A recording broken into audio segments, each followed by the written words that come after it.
jaučiatės palyginus su Amerikos visuomenė? Ar visiškai pritapęs, ar vis tiek jaučiatės, kad nuošalyje esate kaip emigrantas? Aš jaučiuosi šiek tiek nuošaly, bet man tas patinka. Man patinka, kad aš esu nuošaly. Mano anglų kalba nėra labai gera. Galiu, žinoma, susikalbėti, be didelio vargo, galiu paskaitai skaityti angliškai, bet ji toli gražu nėra tobula.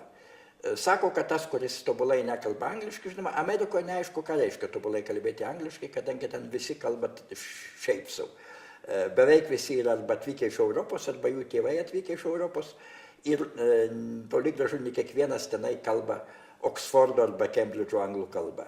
Bet, sakau, aš jaučiuosi toks daugiau pasaulio pilietis. Man vienodai lengva arba vienodai sunku ir Amerikoje, ir Paryžiuje, ir Lietuvoje, ir bet kur.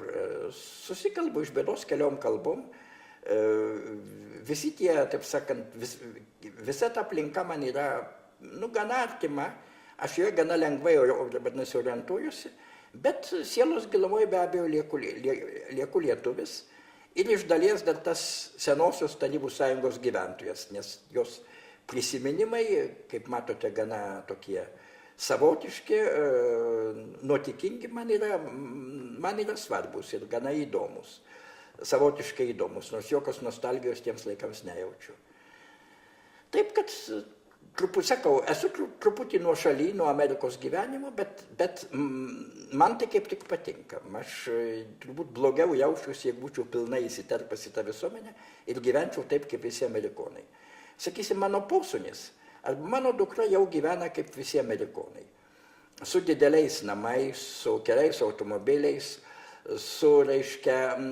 bet labai nuobodžiai, mano manimu. Mes pas jos lankomės ir, sakysime, dukra man tikrai pavydė. Nors jinai materialiai gyvena turbūt geriau negu aš, bet visada sako, tu tai Paryžiuje, tai Japonijoje, o aš turiu 10 dienų atostogų per metus ir tai viskas, ką aš galiu sau leisti.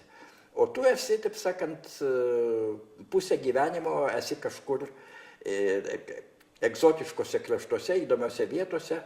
Ir aš labai norėčiau taip gyventi, bet man neišeina, taip man sako dukra. Vėliau, kada jinai pasens, išeis į pensiją, galbūt galės taip gyventi, kaip aš dabar gyvenu. O aš taip gyvenu jau apie 30 metų.